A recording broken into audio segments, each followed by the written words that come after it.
쉬었으니까 다시 시작하겠습니다. 이제 이사야 23장을 이제 앞 시간에 마쳤는데요. 이사야서는 처음 이사야서 시작할 때 여러분들과 함께 기도문과 또 시작할 때 말씀드렸던 것 같이 이사야서는 굉장히 광범위합니다.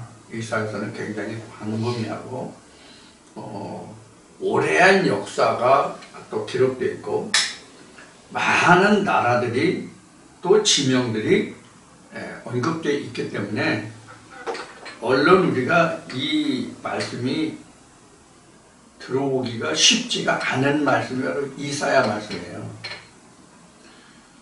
그래서 역사적인 그런 바탕과 역사적인 지명과 이런 것보다는 우리가 영적으로 어떻게 이것을 이해할 것이냐는 것을 처음 시작할 때 이미 말씀을 드렸죠.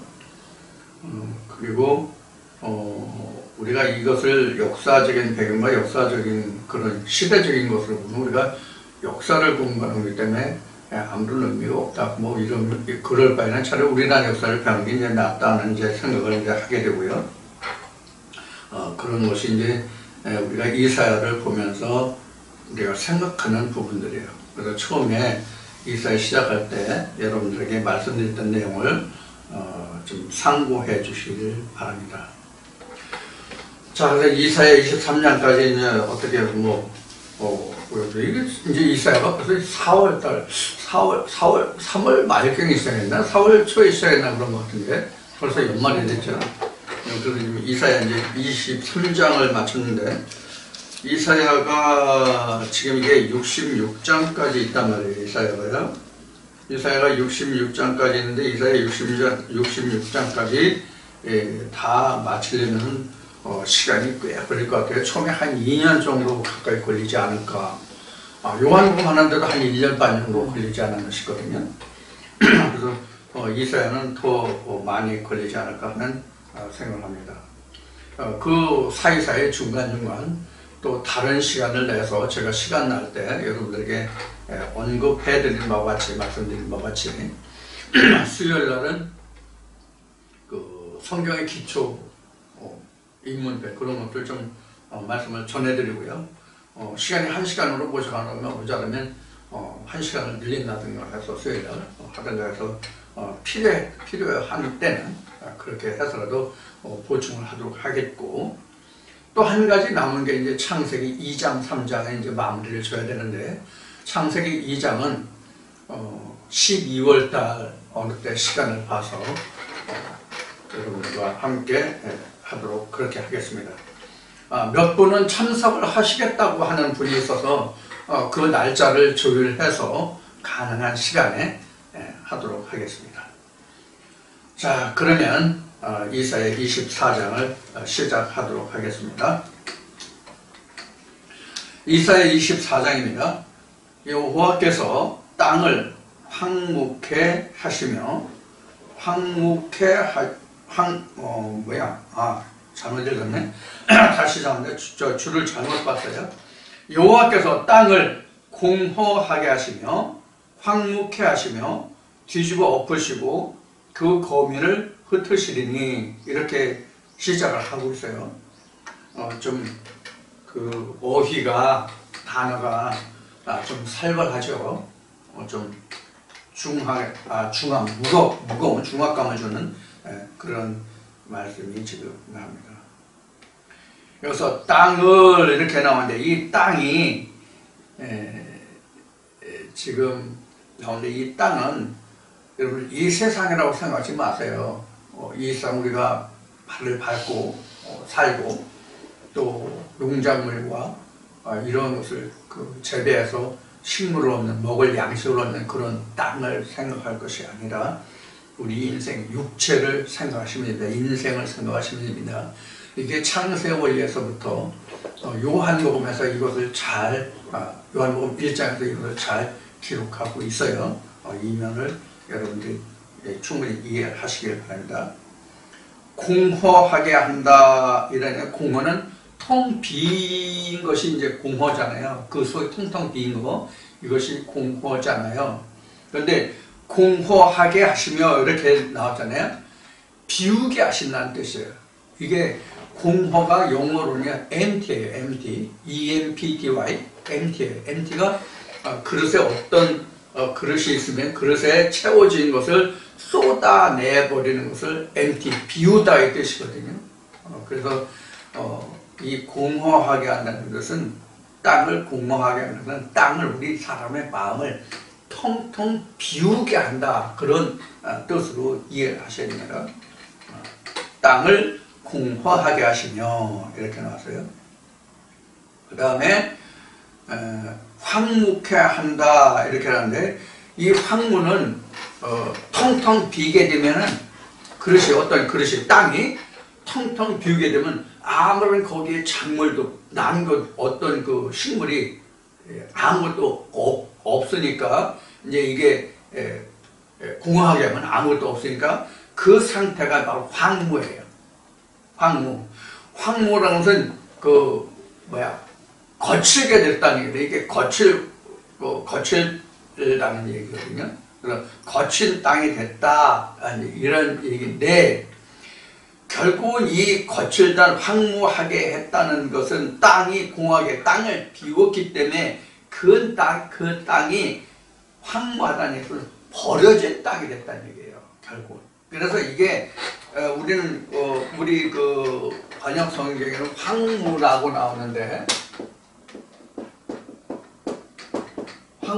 나오는데 이것을 그 영어 성경에는 뭐라는 웨이스트로 나왔어요. 웨이스트. 이게 웨이스트가 이게 버려진 거, 이게 쓰레기 뭐 이런 버려진 거 이런 것이 이제 웨이스트거든요. 버려질 거예요.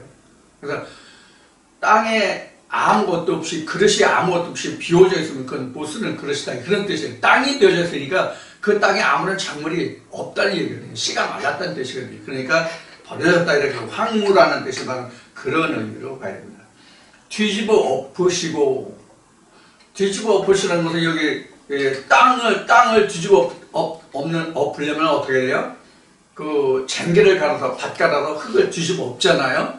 그것이 그 뒤집어 엎는다는 뜻인데 땅이기 때문에 이제 갈아야만 엎어지잖아요. 그렇게 볼 수 있는데 여기서는 뒤집어 엎다.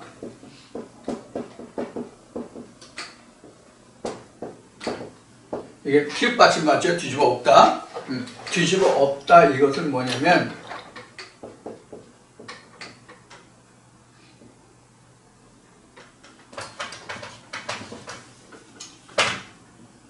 이게 턴하면 돌리다잖아요. 되돌리잖아요. T-U-R-N-E-T-H 이렇게 나오면 turned. 뒤집어 엎은 거, 되돌려 버린 거예요.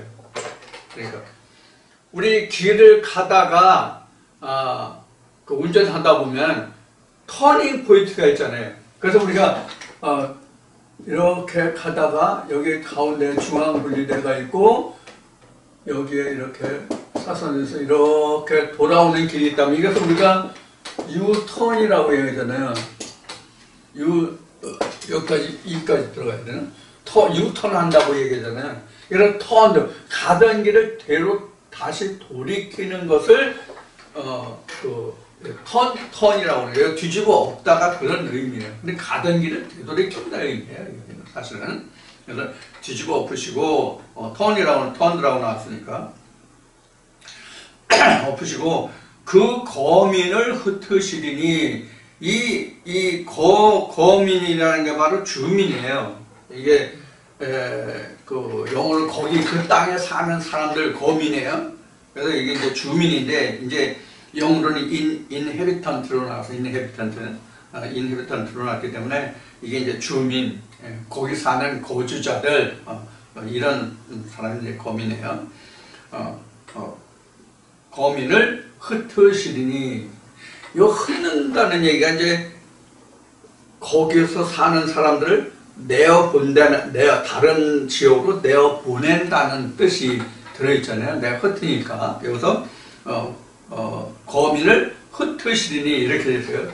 이게 흩는다는 뜻이요. 그 보통 흐트러 버리는 게 아니라 여러분들 그 바닷물이나 일반 수면이 이렇게 그 거울과 같이 그 잔잔하다 하는 그런 데도 있는가 하면 이렇게 파도가 이렇게 심할 때가 있잖아요. 물결이 심할 때가 있잖아요. 그럼 날씨 좋은 날 바람이 심해서 이렇게 물결이 이런 식으로 인다면 이 정도는 그래도 반사가 이렇게 정반사가 되잖아요. 이렇게 햇빛이 들어오면 정반사가 되잖아요. 근데 물결이 이렇게 아주 심하면 이 반사가 제각각이란 말이에요. 이게 제각각. 이것을 영어로 얘기하면 스캐터라고 해요. 스캐터 리플렉션. 그러니까 난반사죠. 난반사. 그래서 여기서 흩는다는 단어가 무엇으로 그 영어에서 선정됐는지를 보면은 스캐터라고 나와서 스캐터.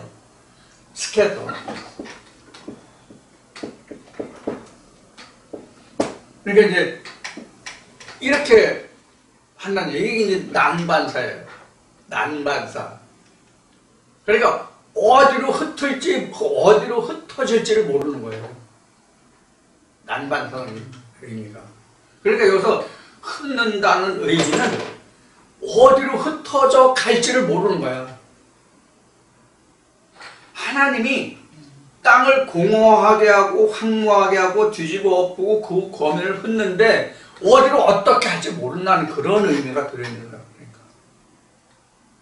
그러니까 이 상황으로 굉장히 심각한 그런 이제 상황이 되는 거죠. 그래서 여기서 채택한 이 단어들이 어휘가 굉장히 무거운 의미다 하는 이야기를 그래서 드리는 거예요. 그러니까 이사야 24장에서 지금 여호와께서 이렇게 시작하고 있잖아요. 24장 여호와께서 하나님이 이렇게 그 거민을 흩는다고 하는 이 의미가 그냥 우리가 단순하게 그냥 우리가 흩어지고 망하고 뭐 이런 정도가 아니라 굉장히 힘들고 어려운 상태가 되니 이게 어디서 볼 수 있냐면 스캐터라는 단어에서 볼 수가 있어요. 흩는다는 단어에서. 그러니까 산산이 부서진다 이런 의미로 해석할 수가 있어요. 땅을 갈아엎어 흩으니까. 그런 의미가 들어있기 때문에 좀 이 채택된 언어가 좀 중하다, 무겁다 이런 말씀을 드리는 거예요. 이제 이렇게 되는 그때의 백성과 제사장이 일반이고, 백성과 제사장이 일반이고, 또 종과 상전이 일반이고, 비자와 가무가 일반이고, 사는 자와 파는 자가 일반이고, 체급하는 자와 채용하는 자가 일반이고, 이자를 받는 자와 이자를 내는 자가 일반이라. 그러니까 뭐 상하 고위 뭐 이런 게 없는 거야.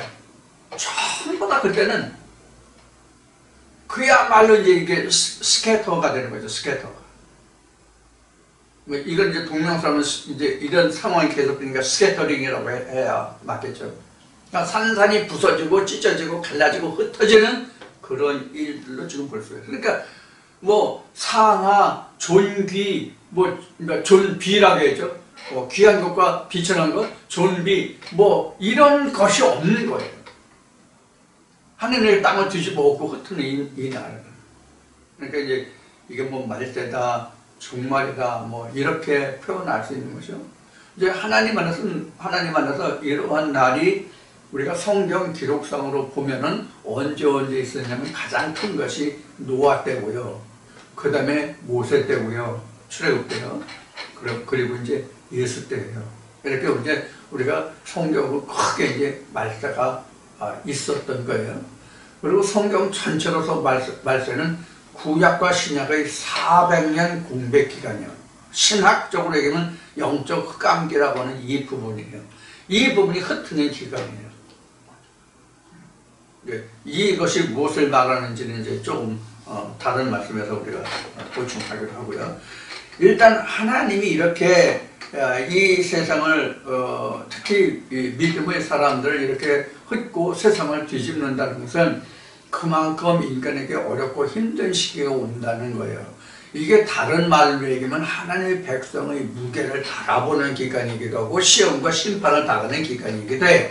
그래서 성령의 역사를 보면 하나님이 하나님의 백성들을 심판하고 그 사람들이 어떻게 하나님을 청종하고 순종하는지 그 여부를 시험하는 것이 굉장히 많죠. 특히 출애굽 역사에서 40년간 광야에서 이스라엘 백성들이 어떻게 하는지 그 여부, 가나안 땅에 들어가서 본토 족속을 멸할 때도 하나님이 일부 시족들을 남겨두면서 하나님이 이스라엘 백성들에게 들려주신 말씀, 이런 것들을 보면은 하나님이 이스라엘 백성들을 어떻게 시험하시고 그들을 어떻게 흩으시고 하는지를 우리가 잘 엿볼 수가 있죠. 지금 이스라엘 말씀도 이스라엘 어느 한 시대를 말하고 있지만, 그리고 장차 되어질 일과 하나님이 하실 일들을 말씀하고 계시지만은, 이런 것이 일종의 뭐냐면 하나님의 음성에서 이스라엘 백성이 어떻게 반응하고 하나님의 뜻을 이루어 가느냐 하는 것이거든요.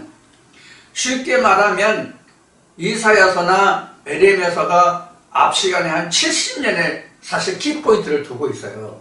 70년에. 그 70년이라는 것이 유다 백성과 북이스라엘과 남유다만 어려운 것이 아니라 열방도 다 흥망성쇠가 막 변해가는 거잖아요. 그럼 이사야서는 그 전체를 다 망라하고 있거든요. 에레미야서는 그 유다의 국한에서만 예언되고 있다면은 이사야서는 열방과 같이 기록이 된 말씀이라고 할 수 있어요. 에레미야서보다는 상당히 그 지경이 광범위하거든요. 이사야서는요.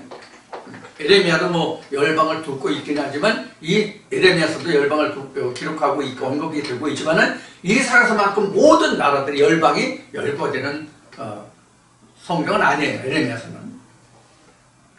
자, 그래서 여기서 지금 24장의 시작에서 좀 어려운 그런 그 말씀이 되고 있습니다.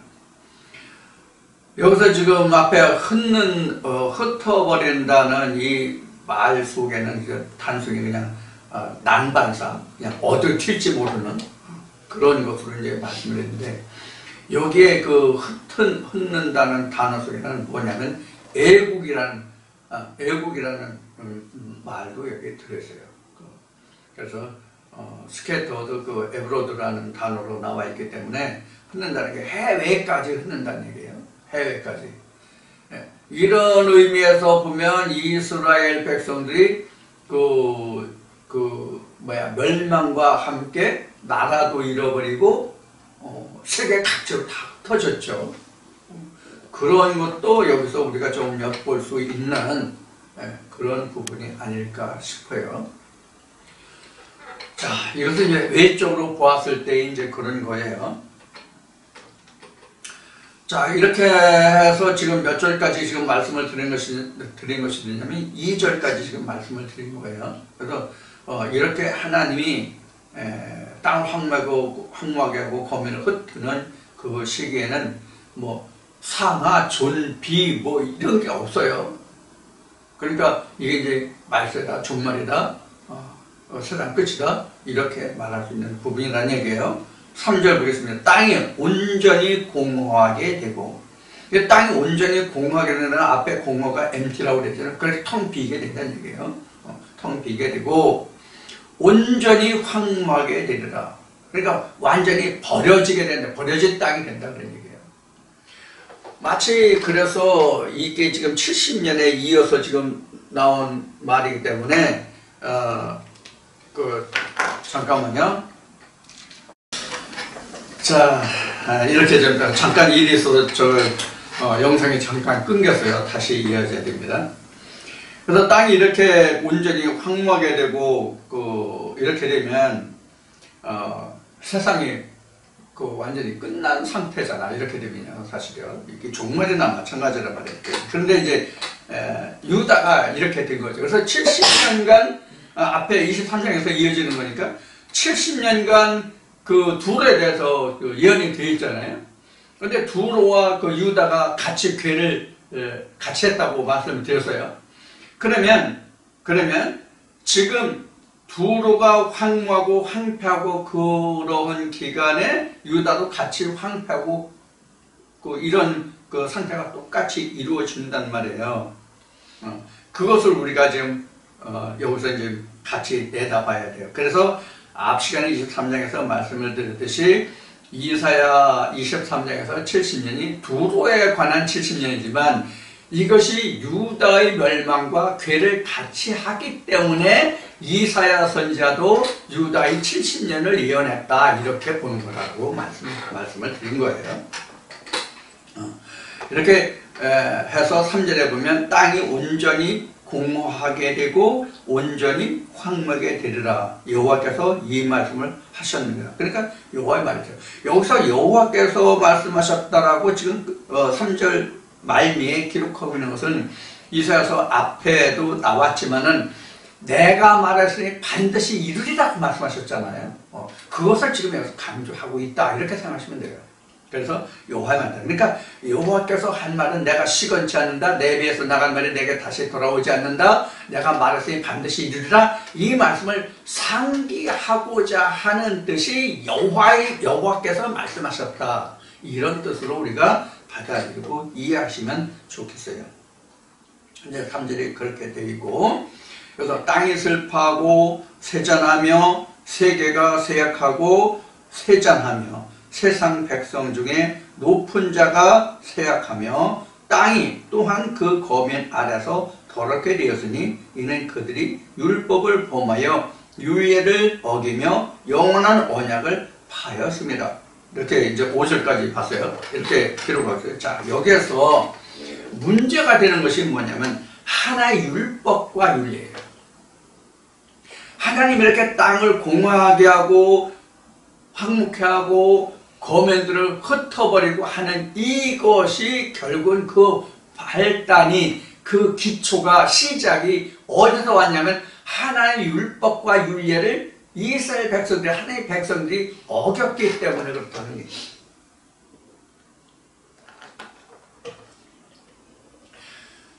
자, 여기서 우리가 이제 하나 상고해 볼 말씀이 뭐냐면 바울이 증거한 말씀으로 한 사람으로 인해서 세상에 죄가 들어왔고 한 사람으로 인해서 또한 모든 인생이 구원을 되는 말씀을 바울이 하잖아요. 바로 이거예요.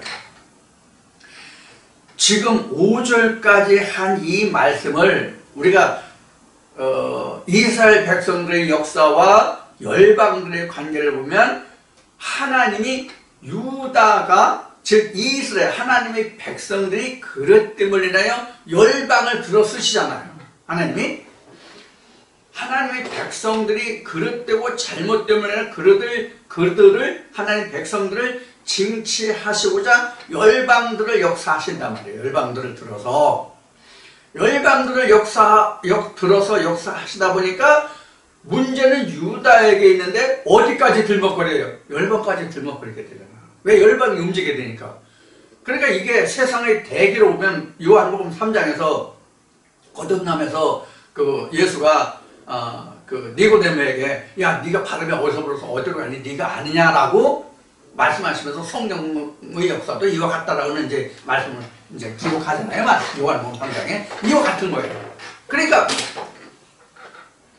바람이 분다고 하는 것은 대기의 그 압력에 따라서 높은 곳에서 낮은 곳으로 불잖아요. 마찬가지로 하나님의 백성 이스라엘을 인해서 이들이 어떻게 살아가느냐에 따라서 세상이 움직인단 말이에요. 그러니까 세상의 중심은 하나님이라는 말이 바로 여기에서 나온 거예요. 이것을 각자 개인에게 보면 이스라엘 역사는 그렇고 지난날의 역사가 그렇지만은 각 개인에게 있어서도 내 마음이 중심이 어디에 있느냐에 따라서 내 육체가 움직일 것이 전혀 달라진다고. 똑같단 말이에요. 똑같다고.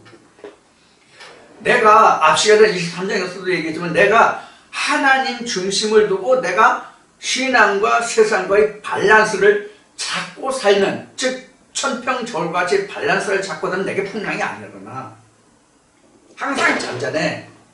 그런데 어느 한쪽으로 치우치면 이렇게 깨져라. 기압골 형성이 평탄하지 않잖아. 그럼 바람이 불기 시작하는 거예요. 이게 지금 이사야 24장에서 말하고 있는 지금 땅을 공허하게 하고 황무케 하고 흩어버리고 뒤집어 엎고 이런 뜻이란 말이에요. 그 시작은 어디에 있다는 얘기예요? 왜 그렇다는 얘기예요? 율법과 계명에 있잖아. 그 규례 있잖아. 그 시작이 원인이 지금 뒤에 5절에서 지금 밝혀지고 있다면 5절 다시 보세요. 땅이 또한 그 거민 아래서 더럽게 되었으니 이는 그들이 율법을 범하며 율례를 어기며 영원한 언약을 파하였습니다. 이게 바로 이유란 말이에요. 원인이란 말이에요. 그럼 원인 제공을 누가 했어요? 원인 제공을 누가 했냐고? 유다가 했잖아. 이스라엘이 했잖아. 하나님 법을 떠났잖아. 이 말씀에 기록한 바와 같이. 그러니까 하나님이 뒤집어 엎는 거예요. 그럼 뒤집어 엎는다는 뜻은 다시 그동안 했던 말씀으로 다시 돌아가서 보면은 하나님이 아주 뒤집어 엎는다는 얘기는 이스라엘을, 즉 하나님의 당신의 백성들, 당신의 자녀들을 벌 주기 위해서 하나님이 이렇게 그들 힘들고 고통받고 헛고 황망하게 하고 이러시는 게 아니라 그들을 회개해서 돌이키게 하고자 함인데, 이스라엘 백성들은, 하나님의 백성들은 그렇게 생각하지 않았단 말이에요. 야, 내일 죽으리니 오늘 먹고만 손을 잡고 자기들 잡고 오늘 뭐 해서 먹고 마셔서 내일 죽을 거냐, 그냥 차라리 그거 살다 죽는 게 낫다. 이런 식으로 앞에 나왔잖아요. 22장, 23장에서. 지금 그게 지금 똑같은 말씀으로 이어지는 거예요. 자, 그런데 우리가 세상적으로 일어나는 이러한 예를 들면 좀 전에 바람이라는 얘기를 했잖아요. 요한복음 3장을 인용해서 바람을 얘기했잖아요. 근데 우리가 세상 살아가는 데 있어서는 항상 대기가 안정돼 가지고 대기가 멈춰 있으면 인생에 살아갈 수가 없어요. 지구촌이 형성이 안 돼요. 살아갈 수가 없어. 대기가 높고 낮은 것을 상시로 변해서 대기가 흘러가고 흘러 들어와야만 바람도 생기고 구름도 생기고 비도 내리고, 그래서 이 지구가, 이 땅덩어리가 이루어져. 그래 지탱이 된다고, 이루어진다는 얘기는 지탱이 된단 말이야. 살아간다면 숨쉬는 세상이 된다고. 이 땅덩어리가, 지구촌이. 마찬가지로 우리도요, 항상 잠잠하면요, 뭐를 하냐면 노를 안 적어요. 항상 평안하다 안전하다면 노를 안 젓는다고. 찬송가에 있는 말씀, 가사같이 이 풍랑이 나여 더 빨리 간다라는 찬송이 있잖아요. 나도 어떠한 시험과 어려움이 힘듦이 있음으로 해서 그걸 극복하기 위해서 내가 하나님께 더 매달리거나 아니면 세상에 더 매달리거나 둘 중에 하나잖아. 그래서 나를 건지는 거야. 이 세상의 풍랑에서 나를 건지는 거야. 그래야 내가 살 수 있거든.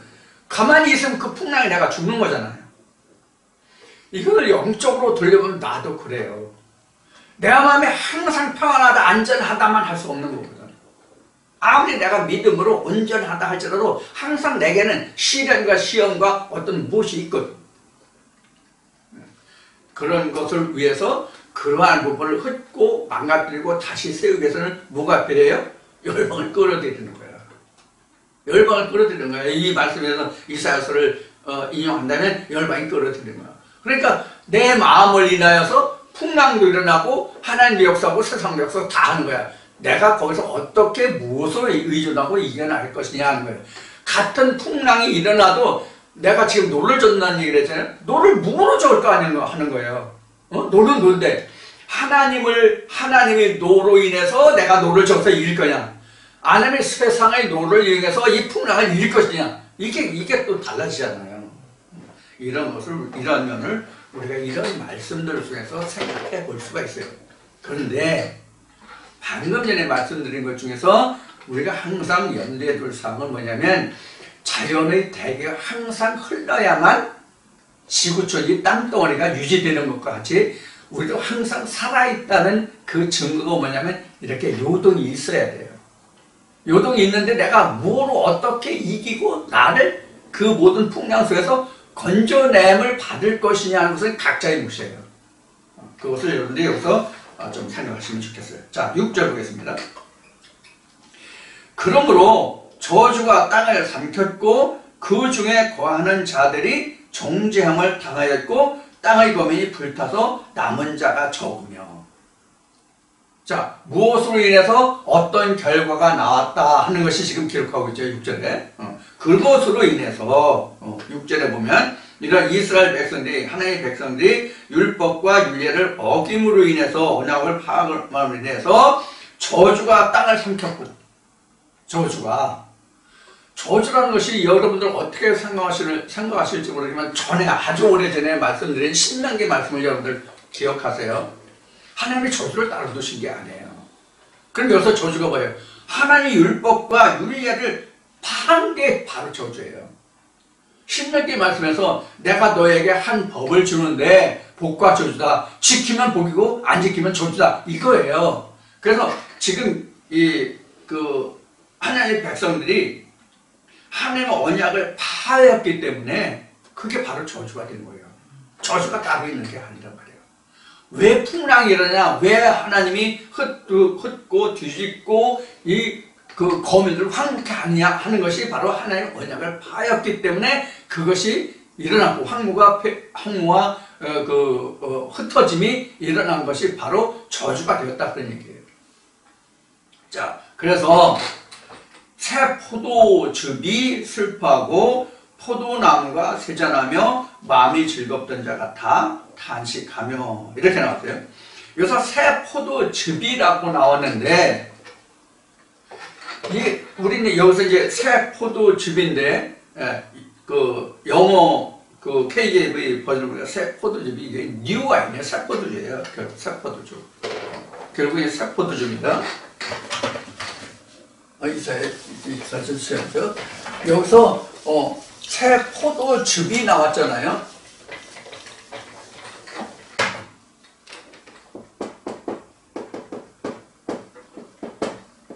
포도즙이 나왔는데 이제 즙이 이제 한문을 이렇게 이제 쓰는데 새 포도즙인데 새 포도즙이라는 것은 우리가 이미 이제 이사야 24장, 이사야 5장 지나왔죠? 이사야 5장에 보면 이 포도나무가 바로 뭐예요? 하나님의 백성 이스라엘이라는 거예요. 그러면 새 포도즙이라고 하면 포도나무가 이스라엘 백성은 새 포도니까 새로운 백성이 새로운 이스라엘 백성들이잖아요. 그러면 이스라엘 백성들이 어떻게 뒤바뀌어서 새로운 이스라엘 백성들이에요? 아니라 이런 하나님의 70년의 고통 시대가 있었잖아요. 그 시대가 지나고 아니면 그 시간 동안에 변화된 이스라엘 백성들이 새 포도나무라고 보면 그들이 내는 그 결과물, 그것이 이제 새 포도즙이 되겠죠. 그 새 포도즙이 이제 그런 의미에서 여기서 새 포도즙이나 새 포도즙이 슬퍼하고. 그러니까 이러한 역경 속에서 새롭게 된 하나님의 백성들이 슬퍼한다. 이렇게 이제 볼 수 있는 부분이에요. 새 포도즙이 슬퍼하고 포도나무가 세잔하며. 포도나무가 지금 이사야 5장에 나왔다고 지금 말씀드렸죠. 이사야 5장 포도나무가 슬퍼하며. 그러니까 실제 나무가 슬퍼할 수 있어요? 없잖아요. 그러니까 이 포도나무가 이스라엘 백성이라고 그랬으니까 이사야 5장에서 하나님 백성이라고 했으니까 하나님 백성이 슬퍼하며 이런 뜻이 되겠죠. 7절에 기록된 것이. 그래서 포도즙이 슬퍼하고 포도나무가 세잔하고 포도나무가 세잔하고 포도즙이 슬퍼하고 포도나무가 세잔하구나. 포도즙이 슬퍼한다. 아니 포도즙이 어떻게 슬퍼합니까? 그러니까 포도즙이라는 것은 포도를 깨고 부수고 으깨서 거기서 나온 액체의 응지물이 포도즙이잖아요. 그러니까 이스라엘 백성들이 헌신이 여기에 부가 되어 있는 거예요. 이 의미는. 그러니까 이스라엘 백성들의 헌신이 헛수고가 되니까 슬퍼한다. 이렇게 해석해야 맞는 부분이에요. 그래서 새 포도즙이 슬퍼하고 포도나무는 세잔한다. 포도나무가 세야 한다. 왜냐하면 포도는 포도나무의 산물이잖아요. 열매잖아요. 근데 그 열매를 하나님께 드리는 그것이 연락이 아니고 다 흩어지고 다 없어. 그럼 내가 믿음에 대해서 힘을 낼 수 있어요? 그러니까 세잔해지는 거예요. 자, 그런 의미가 들어있다고 보시면 됩니다. 그래서 포도즙이 슬퍼하고 포도나무가 세잔하며 마음이 즐겁던 자가 다 탄식하며. 당연히 탄식하지. 내가 열심히 하고자 하는데 그것이 하나님께 연락이 안 되고 오히려 지금 1절에 그렇게 말씀하시 공허하고 거민이 흩어지고 뭐 황무하고 이러면 뭐가 있겠어요? 쉬운 얘기로 뭐 전에 제가 교회 다닐 때 많이 들었던 이야기지만은 뭐 지금은 일반 교회 다니지 않은 지가 오래되니까 그런 얘기를 들을 기회가 지금 뭐 없다고 해야 되겠죠. 전혀 없다고 해야 되겠죠. 지금은. 전 일반 교회 때 다닐 때 보면은 내가 뭣도 하고 뭐 지난번에 뭐 보면서도 나왔지만, 근데 자기 일이 형통하지 못하고 항상 힘들고 어려워. 그러면 하나님을 향해서 원망하는 사람이 있어요, 없어요? 있어요. 내가 뭐 잘못했는데 내게 뭐 우리 집안에 이런 힘들고 어려운 일이 생깁니까? 왜 안 됩니까? 이렇게 원망 아닌 원망을 할 경우가 있단 말이에요. 그러니까 여기서 이제 세잔하고 탄식한다는 얘기가 나온 거예요. 자, 그런 면을 우리가 여기서 생각해보고 8절 보면 솟구치는 기쁨이 그치고 즐거워하는 자의 소리가 마치고 수금 타는 기쁨이 그쳤으며, 그러니까 그 하나님께 연락이 안 되는데 뭐 기쁨과 즐거움이 있겠어요. 그러니까 모든 것이 다 그치죠.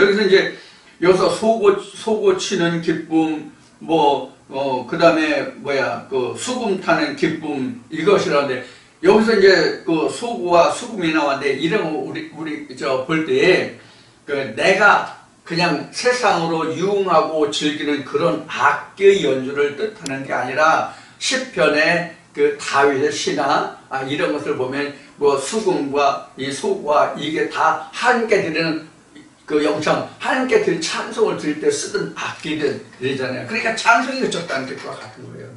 어떤 음주 감으로 인해서 소구와 수금이 나온 게 아니라 하나님께 드리는 찬송이 그쳤다는 얘기예요. 노래하며 포도주를 마시지 못하고 독주는 그 마시는 자에게 쓰게 될 것이며, 이 독주는 뭐가 독주냐면 죽이게 하는 게 독주예요. 독이 들어있는 거. 그러니까 우리가 성경에 이제 지금 앞에 포도즙이 나오는데, 이 포도즙도 이제 실제로 포도주인데 새포도즙이라고 나와서 이제 그 의미를 설명을 드렸는데, 우리가 포도주라고 하는 것은 우리가 술을 마시면 우리가 기분을 좀 업시킨다고 해야 되나? 우리 기분을 좀 저렇게 좋게 하잖아요. 술이 마음을 좀 뭐라고 표현해야 돼? 마음을 흥분시킨다고 그럴까? 즐거운 마음을 이렇게 되잖아요. 그런 것을 두고 이제 여기서 생각하는 거예요. 근데 독주는 자꾸 가라앉잖아요. 자기가 가라앉잖아. 독주를 마시면 죽거나 어떤 그 위태한 그런 것이 되잖아. 그러니까 독주가 되는 것이요. 실제 독주라는 것이 독주가 아니라, 포도주를 놓고 설명할 때는 같은 포도주지만 계시록에 말씀해 보면은 하나님이 주시는 포도주가 있고 세상이 주는 마귀 사탄들이 주는 포도주가 있잖아요. 그래서 진노의 포도주라고 나오잖아요. 이것이 바로 독주란 말이에요. 진노의 포도주가. 그럼 진노의 독주라는 것은 왜 나오냐면, 하나님의 율법을 떠났기 때문에 그것이 독주가 되는 거예요. 하나님이 율법을, 그 율례를 떠나지 않으면 독주가 될 수가 없어요. 이런 것이 여기에서 지금 기록되고 있는 말씀이에요. 10절에 보면 약탈을 당한 성읍이 회파되고 집마다 닫혀있고 들어가는 자가 없으며 포도주가 없으므로 거리에서 부르짖으며 모든 즐거움이 암흑하여졌으며 땅의 기쁨이 소멸되었으며 성읍이 황무하고 성문이 파괴되었느니라. 세계 민족 중에 이러한 일이 있으리니 곧 감람나무를 흔든 같고 포도를 거둔 후에 그 남은 것을 주움 같을 것이니라. 이렇게 13절까지 지금 말씀을 지금 하죠. 그러니까 결국은 전부 회파되고 황무하고 흩어버리고 이런 결과가 되다 보니까 나중에 하나님 백성으로 주워 올릴, 즉 거두어 드릴 추수물이 지금 극히 적다는 것으로 지금 13절 끝이 나오죠. 13절 끝에 바로 우리가 이런 것이 어쩌면 우리가 요한계시록 둘째 세상적인 표면적으로는 세상적인 둘째 사망이 될지도 몰라요. 지금 하나님이 이스라엘 백성들을 지금 좀 일종의 시험, 심판하고 계신 거잖아요. 무엇을 들어서? 열방을 들어서, 이방을 들어서 지금 심판하고 계신 거잖아요. 그러니까 이스라엘 백성이 딱 흩어지고 산성이 벌어지고 지금 땅이 황무하게 됐다는 것을 말씀하고 계시거든요. 결국은.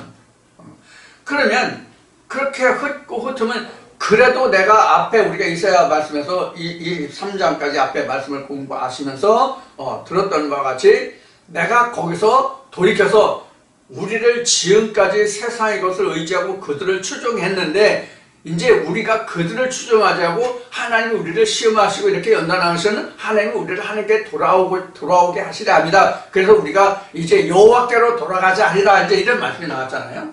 바로 이제 그런 면이에요. 여호와께 이런 어렵고 힘든 이런 상황, 지금 여기 땅 거민을 흩고 황무케 하고 뒤집어 엎는다는 갈아엎는다는 이런 말씀을 통해서 이런 것을 통해서 더욱더 멸망으로 가는 자가 있는가 하면 더욱더 하나님께로 돌아가고자 하는 자가 있다 하는 것을 이 말씀에서 우리가 볼 수 있어요. 그럼 여기서도 우리가 취사 선택을 해야 돼요. 내가 이 조에 그냥 쓸려갈 것이냐, 즉 세상이 노를 좋을 것이냐 하나님이 노를 좋을 것이냐를 앞에 말씀드렸잖아요. 바로 그런 면이에요. 그래서 이렇게 힘들고 어려운 지경이 되면은 하나님이 방주를 타고 하나님의 말씀으로 내가 노를 저어 이 풍랑을 이기고 내가 건짐을 받을 것이냐 하는 사람도 있겠고, 이 풍랑을 만나서 그냥 풍랑의 조리에 쓸려갈 사람도 있고, 이것을 우리가 생각해야 돼요. 그래서 여기에서는 남는 자가 적다는 거예요. 13절 말미에. 그러니까 우리가 각 개인의 살아가는, 지금 살고 있는 여건이 다 다르잖아. 살아왔던, 살고 있는 지금의 형편과 사정이 사람마다 다 다르잖아요.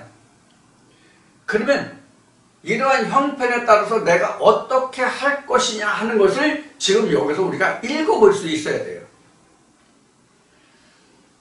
살아왔고 살아갈 것이고 지금 살고 있는데 어떤 어려움이 왔다고 할 경우에 그것을 나는 어떻게 받아들이고 어떻게 이것을 내가 극복할 것이냐 하는 문제가 여기 있다는 말이에요. 우리가 역사를 보는 것은 바로 그런 것이거든요. 역사를 본다는 것은 우리가 세상 말로도 사람이 실패하면서 배운다 하는 말을 하잖아요. 실패하면서 배운다.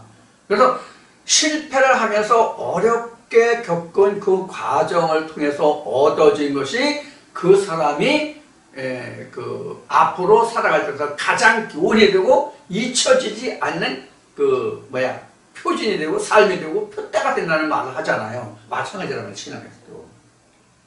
그러니까 가장 힘들게 얻어진 것일수록 어때요? 가치가 있는 거야. 그것이 내가 끝까지 지켜갈 수 있는 것이 된다고. 내게 보화가 되는 것이. 그러니까 힘들게 얻어진 것만이. 영어로 얘기하면 이직하면 이지고요. 쉽게 얻어지는 것을 쉽게 잃어버려. 이런 면을 우리가 생각할 수 있어요. 그래서 지금 9절로부터 보면 노래하며 포도주를 마시지 못하고 독주는 마시지 못하고 독주는 그 마시는 자에게 쓰게 될 것이다. 당연히 독주는 쓰죠. 그리고 약탈을 당한 성읍이 회파되고 집마다 닫혀있고 들어가는 자가 없으며, 그 다음에 포도주가 없으므로 거리에서 부르짖으며 또 모든 즐거움이 암흑하여졌으며 어두워졌으며 어둡고 검어졌으며 암흑이 캄캄하게 어두워졌으며 땅의 기쁨이 소멸되었으며 성읍이 황무하고 성문이 파괴되니. 이 성문이 파괴됐다는 건 사람 마음이 파괴됐다고 봐야 돼요. 왜냐하면 우리 마음의 성전이잖아요. 지금은. 그 다음에 이때 당시는 파괴된 성읍의 문이 열렸거나 닫힐거나 열고 닫을 그런 형편이 되지 않는다면 지금은 각자의 마음이 망가졌다고 생각해봅시다. 세상적으로든 영적으로든 간에 자기 마음이 무너져서 어떤 일로 인해서 너무 실망하고 또 포기할 단계가 들어 그 마음이 완전히 내려놓자 있는 상태, 포기한 상태라면 그 마음에 무엇이 없고 가는 게 있어요. 틀리는 것도 없고 나가는 것도 없어. 완전히 기진맥진한 상태죠. 이게 완전히 황무한 거죠. 그런 상태를 생각하시면 여기서 왜 암흑하여졌으며 소멸되었으며 성문이 파괴되었다라고 이야기하는지 이제 여러분들 이해하실 수 있을 거예요. 이것을 굳이 이제 그 요한복음 10장에 보면 그 양문이 나오죠. 10장인가 보면 그 양문이 나오는데 이 양문이 파괴됐으면 들어가고 나면서 골을 얻어야 돼. 골을 얻지 못하죠. 그러니까 파괴된 거죠. 그렇게 이제 생각할 수가 있어요. 황무하고 성문이 파괴되었습니다. 세계 민족 중에 이러한 일이 있으리니, 그러니까 세계 민족이라고 하는 것은 이때 당시로는 그 하나의 백성과 즉 이스라엘과 열방을 두고 세계 민족 중에 이러한 일이 있으리니 이렇게 해서 이제 말할 수가 있겠죠. 그런데 이것을 가장 적게 보면은 내 마음과 그 영적인 것과 육신적인 것 각자에게서 이제 그렇게 볼 수 있어요. 지금도 이것을 세상적으로 보면 성경에 이제 그 말세가 이제 기록이 되고 있잖아요. 세상적인 말세가 있고 개인적인 말세가 있고 이제 이렇게 볼 수가 있는데, 세상적인 말세에는 이러한 일들이 벌어지겠죠. 지금 말한 것 같은 이와 같은 이런 것들을 보겠지만은 가장 중요한 것은 늘은 아니지만 여러 동영상을 통해서 말씀을 드렸듯이 세상적으로 오는 그런 그 종말과 마지막 때는요, 겪을 사람도 있고 겪지 못할 사람도 있어요. 그런데 각자에게 있어서 종말은 누구나 다 있잖아요. 그래서 어느 종말이 더 크냐를 놓고 말했을 때 저는 이렇게 여러분들에게 말씀을 드렸죠. 각자 자신에게 오는 종말이 가장 크다. 왜? 다시 돌이킬 수 없는 거기 때문에. 이 우리가 그 발을 딛고 사는 이 세상은 다시 돌고 돌아서 언제나 항상 있단 말이에요. 전도서 1장에 있는 말씀은 이 땅은 영원히 있다고 그랬으니까. 그래서 이 땅은 흥망성쇠가 계속 반복되지만 각자의 땅은 한 번 오고 가면 다 지우지 못하는 땅이란 말이에요. 그래서 그 땅의 종말은 영원한 종말이에요. 이런 면을 생각해서 이 땅의 멸망이 큰 것이 아니라 각자 땅의 멸망이 크다라고 말씀을 드린 거예요. 그래서 세계 10절에 12절에 13절에 세계 민족 중에 이러한 일이 있으리니 곧 감람나무를 흔듦 같고 포도를 거둔 후에 이렇게 돼요. 감람나무를 흔든다는 이 왜 감람나무를 여기서 그 이야기를 하고 있냐면 지금 이제 감람나무를 한국에는 이게 키우고 있지 않은 거로 알아요. 이게 이제 자라지 않는 거로 알고 있어요. 이 감람나무가 많이 쓰고 이게 우리가 올리브잖아요. 감람나무가 올리브인데, 올리브가 이게 그 유럽 지역에 특히 이태리 지방 이쪽에 많이 사나? 많은가? 유럽 지역이 많은데 그쪽에 있는데 이 감람나무가 그 바람에 잘 흔들리거나 아니면 열매가 꼭지가 약해서 잘 떨어지는 작물이 아닌가 싶은 생각을 해요. 우리나라 같으면 무화과 있잖아요. 우리나라 지금 저 아랫역에는 그 전남 광양이나 이쪽에는 그 감람나무를 많이 심거든요. 지금 엄청 많이 나올 때 같은데 조금 지났나? 이 감람나무나 저 무화과 감람이나 무화과나무 같은 경우 열매가 꼭지가 약해요. 흔들면 잘 떨어지더라고요. 꼭지가 약해서. 그래서 나무에서 잘 떨어지는. 나무에서 잘 떨어진다는 의미를 어떤 의미로 말씀드리냐면 하나님의 백성을 무화과 나무 열매로 비유를 하고 있기 때문에 무화과 나무를 비유하기 때문에 이게 잘 떨어질 수 있단 말이에요. 예수 그리스도도 상징하고 꽃이 영광을 드러내지 않기 때문에 예수 그리스도도 상징하고 하나님의 백성을 상징하기도 하는데, 이 무화과 나무 같은 경우에는 이게 꼭지가 약해가지고 잘 떨어져요. 특히 이가 갈수록 잘 떨어져요. 그리고 생과일도 착과를 잘못하고 기온 때문에 그런지 모르지만 우리나라 열매를 많이 맺게 하는데 잘 떨어져요. 잘 익지가. 그리고 익은 것은 잘 상해야 또 이렇게 잘 떨어지고 그런 의미에서 감람나무나 그 무화과나무를 이야기한 것 같은데 여기서 감람나무를 흔들 갖고 포도를 거둔 후에라고 되어 있는데 이 감람나무나 포도 같은 경우를 보면 포도는 이제 그 꼭지가 워낙 단단해가지고 열매가 약한 경우 열매는 잘 떨어지만 벌레 먹고 익은 거는 포도도 좀 잘 떨어지는 경우가 있어요. 잘 익은 거. 그런데 포도색에 단단히 묵성을 흔들어도 포도는 안 떨어져요. 그런데 감람나무는 지금 방금 전에 말씀드린 것 같이 감람나무는 아주 제가 본 적이 없기 때문에 감람나무 열매가 우리나라 과일로 따지면 혹시 여러분들 물앵두 아시나요? 물앵두? 앵두가 이제 재래좀 조그만 게 있고 콩알보다 조금 굵은 그런 앵두가 있고 물앵두라고 좀 큰 게 있거든요. 물앵두 정도 열매 크기뿐이 안 돼요.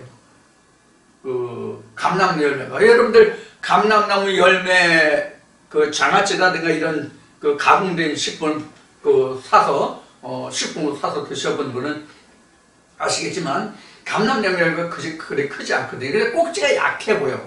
가공된 감람나무 열매를 보면. 근데 안 봐서 모르겠지만 이게 흔든각고라고 감람나무 흔든각고라고 얘기를 한 것을 바탕으로 한다면 이게 나무에서 잘 떨어지는 열매가 아닌가 그렇게 좀 생각이 된다는 얘기를 하는 거예요. 추측성이에요. 확실하지 않기 때문에 못 봐서. 왜 그렇게 생각하냐면 우리가 이 흔듦이라는 것은 세상의 풍랑 요동을 얘기하는 거거든요. 그러면 믿음이 잘 우리가 떨어지거든요. 믿음에서. 그런 의미에서 여기서 감람나무를 흔든같이라고 했으니까 믿음이 흔드는 건 세상의 요동이잖아요. 풍파잖아요. 각자 자신의 시련과 고통이잖아요. 그런 의미에서 잘 떨어지는 열매가 아닐까 하는 생각을 해본다는 얘기예요. 우리 믿음이 그러니까 그런 것을 이제 추측해서 이제 말씀드린 거예요. 그래서 결국에는 이런 그 세상에 풍파가 오고 어렵게 되면 우리 믿음을 지켜가게 이렇게 어려움이 온다 하는 겁니다. 우리가 대체적으로요, 이 믿음을 지켜가는 데 있어서 자기 삶이 순탄하고 각자 나름대로 기도하는 게 있잖아요. 그 기도가 잘 응답되고 자기가 목표한 대로 잘 이렇게 유지가 된다면은 흔들리고 요동치 않아요. 우리 믿음, 신앙이. 뭐 율법적으로는 우리 진리로든 똑같아요. 어느 쪽으로든. 근데 이러한 믿음에서 흔들고 요동해서 내게 요동이 올 때거든. 어려움이, 시련, 고통이 올 때거든. 근데 시련과 고통이 앞이 안 보여. 뭘 어떻게 하면 이렇게 하면 이것이 해결되고 지나가겠다라는 어떤 목표가 있고 설정치가 있고 기대치가 있으면 괜찮은데 그게 전혀 안 보여. 그냥 말 밑도 끝도 없어. 이게 언제 어떻게 될지를 몰라. 그럴 것 같으면 내가 흔들리고 요동한다면 어떻게 흔들리고 요동하냐. 내가 하나님께 앞에 얘기했더니 내가 하나님께 잡는 게 뭐인데 내가 이렇게 하고 저렇게 했는데 왜 내게 이런 그 생각을 할 수 있게 이게 흔들리고 요동하는 거예요. 거기서 못 이기면 내가 선상에 부서지는 파도가 되는 거잖아요. 이제 그런 그 면들을 우리가 이 말씀에서 짚어볼 수가 있습니다. 근데 한 가지 중요한 것이 뭐라고 앞에 말씀드렸어요? 한마디 찬송가로 답을 드린다면 이 풍랑이 나여 더 빨리 갑니다예요. 내게 이런 시험과 어떤 그 요란함이 있을 때에 하나님이 나의 믿음을 달아보신다라는 생각을 하시고 그때 내가 중심을 어떻게 잡을 것이냐는 것을 아무리 힘들고 어려워도 내가 내일 곧장 죽을지라도 내가 끝까지 이겨보는 거예요. 그러면 어떠한 결과가 있냐. 이사야 이제 말씀에 이제 24장 왔으니까 곧 나오겠지만은 하나님이 아무리 어렵고 힘든 풍파가 내게 와서 이것을 극복하지 못한다 할지라도 하나님을 붙들고 하나님한테 내가 이기고자 하는 끝까지 견디는 믿음이 있다면 하나님이 그 사람을 화약을 당하기 전에 그 영혼을 하나님이 구해주신다, 구원해주신다. 그런 희망의 말씀이 나와요. 그런 결에서 이제 말씀을 드린 거예요. 자, 이렇게 우리가 하나님이 주시는 이스라엘 백성에게 주시는 그 고통과 아픔이 하나님이 당신의 백성들을 그런 고통을 주기 위해서 하시는 게 아니에요. 성경의 기록대로 하나님은 시험을 하지도 당하지도 않는다고 성경에 기록하고 있잖아요. 바로 그런 면을 산 것입니다. 그래서 하나님이 내게 힘들고 어려운 것을 겪게 하신다면 하나님이 이것을 인해서 내가 얻을 수 있고 내가 해야 할 것이 뭐가 있고 그럼 내가 어떻게 해야 되는가를 생각하게 하시는 그런 질고다라는 생각을 하시고 기쁜 마음으로 이걸 받고 힘들고 어려울지라도 끝까지 극복하는 그런 믿음을 가지시라는 의미로 지금 권면의 말씀으로 드리는 거예요. 지금 이게 바로 그런 말씀이거든요. 그래서 우리가 믿음에서 항상 순탄하지만은 않아요. 어렵고 힘들 때도 있어요. 뜻하지 않은 시험이 올 수도 있어요. 그런 때에 하나님이 나를 시험하시는 것은 더 좋은 하나님의 은혜를 내게 주시고자 깨닫게 하시고자 합니다 하는 것을 염두에 두시고 꼭 이기시고 승리하시라, 실패하지 말라, 넘어지지 말라, 다시 일어나라 하는 말씀으로 드리는 거예요. 그렇게 해서 우리가 믿으면서 결코 떠나지 않고 믿음으로 승리하는 우리 모두가 되기를 원합니다. 그동안 많은 영혼들이 이 말씀 앞에 왔다가 지나간 영혼들이 많거든요. 참 마음 아픈 일이에요. 그들이 어디에 있든지 간에 하나님이 좋은 그 음성으로 영접받고 그 영혼들이 구원받기를 바라고 원하는 마음이 간절하지만 다른 한편으로는 안타까운 마음들이 많거든요. 지금도 잊혀지지 않는 영혼들이 많아요. 그래서 지금 이 말씀을 들으시는 여러분들에게도 그런 간절한 마음으로 이 말씀으로 여러분들에게 권면해 드리는 거예요. 이기시라고. 자, 오늘도 이 말씀을 통해서 여러분들에게 하나님의 은혜가 함께 하기를 원하고 다음 주에 다시 만나 뵙겠습니다. 감사합니다.